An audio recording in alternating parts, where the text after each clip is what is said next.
Welcome back to Gamey and a quick review of the First to Fight Sdkfz 221, which is an early war armoured car. Not a lot, not a lot to say really. I've already satisfied myself that the First to Fight kits are in my range, so to speak, as far as model kits go, and so I'm just doing a quick one of the kits I've already got. Yeah, as you can see on the back, it's got the instructions, and you'll also see it's a very small number of parts, which is good for me.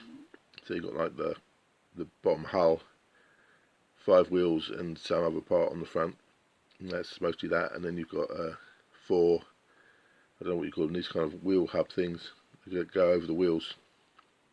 And if you have a little bits and bobs like the machine gun or whatever. It's a very simple kit. The only thing I'd say so far is because you get these kind of the bits, the wheel arches that go over the wheels, and make it harder to paint the tyres.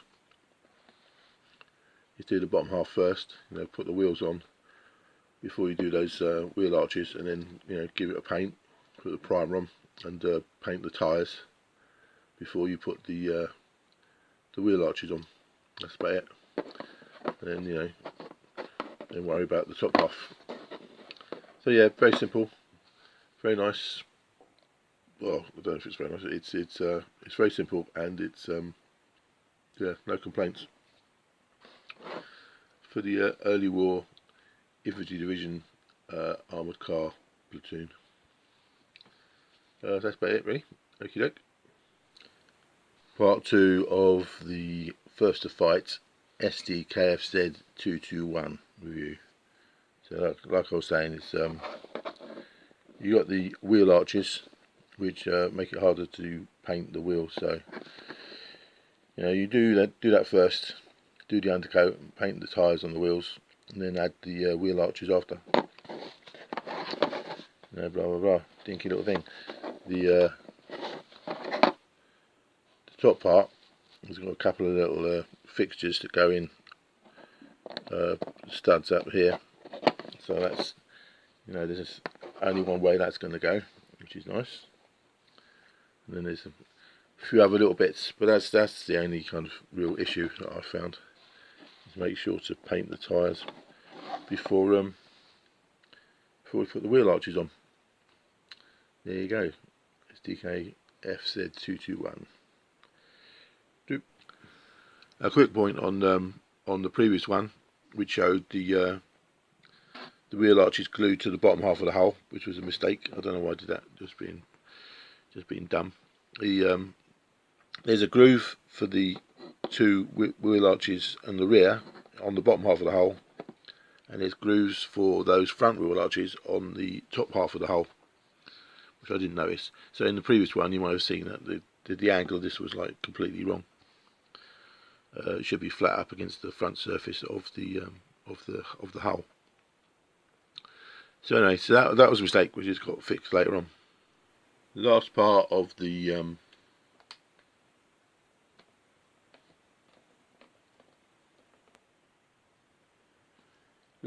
review for the First to Fight Sdkfz 221.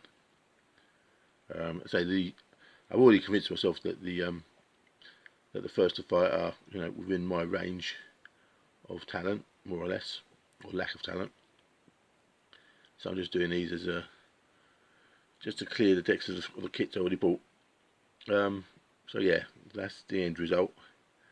Nice, neat little kit. It's I realised when I first did this that I'd done it wrong, and that I glued these front ones in the wrong place.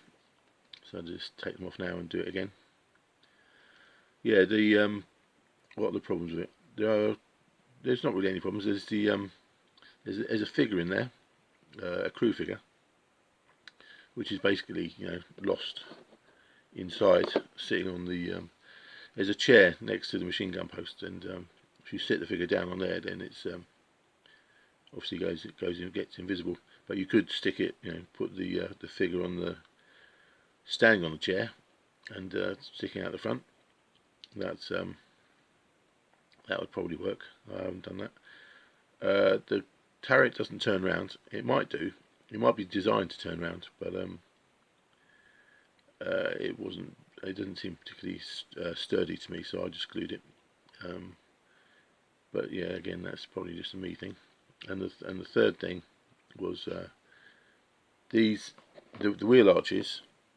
The ones at the back, they glue onto the bottom half of the vehicle, but the ones in front, they glue onto. There's a groove on the upper part of the hull, which I didn't notice until just now when I was filming it. So I originally glued them to the bottom half of the hull, which was wrong. I mean, it might say on the instructions, but I missed it. But yeah, so I mean, even a simple kit I have problems with. I can't get it all wrong. But that's me. That's a me problem, not a kit problem. Yeah, so I mean, I've already decided that the first to fight, fit my criterion of wanting kits that are only, very simple, that are simple but look nice when they're done. And first to fight, they already tick that box. So I'm just doing these ones just to clear off and finish the last boxes that I bought already. Yes, that's in theory that's the armoured car for my infantry division. Because I'm doing roughly out of 1 to 3 scale, roughly. So that represents their armoured car platoon in the reconnaissance battalion for the infantry division. Oh, that's the later one, the Sdkfz 221. I've also got the earlier one as well, the KFZ 13.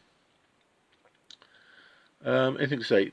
No, they're good. I like them. I'd recommend these. If say in my case, so I was thinking, among other things, thinking of bolt action, but I knew I was going to want to buy lots of different vehicles, just because that's what I'm like. And I didn't want to get the 28mm versions because storage space mainly. Because I wanted a lot of vehicles, not a lot of the same kind, but like one of each. And I'd just take up too much space at 28mm. So even though the 28mm figures are much nicer, I'm doing it in 172 for the mainly for the vehicles. Anything else to say? No, it's good kit. I like it. I like them rather. First to fight. They're within my range of. Well, I would say within my range yes. Okay, they're within my range of ability. In terms of number of parts and all that. What else is there? Oh yeah, there are decals. I haven't put them on yet because I'm going to do another coat and try and fancy it up a bit somehow. I'm not entirely sure how. Probably going to get some bases, some small bases, just for the contrast, the colour contrast, because these early German tanks, they're a bit kind of grey and dull. So having a little base and making it all green, stick some tufts on it or whatever. That'll make a nice contrast. Yeah, and I'll try and pretty them up. It'll be a kind of group project at some point. Try and make them look prettier. And I'll do the decals then. Anything else? No, good. Recommend these first to fight kits. If you're into early war, I mean they're all early war stuff. But yeah, I recommend them. If you're I don't really know what counts as good for a modeler. I think they're good. Good little dinky models. Yeah, not too complicated, but they look nice. And if you hate modelling, obviously, then don't just get the resin kits. But if you're a big modeler, I don't know how they rate according to if you're big into models. I mean, I think they're probably quite good, but I don't really know. But I say if you're like me and you're right in the middle, where you want them for war games, but you quite like a bit of Airfix nostalgia, then these are very good in my opinion. Okay, to a little bit.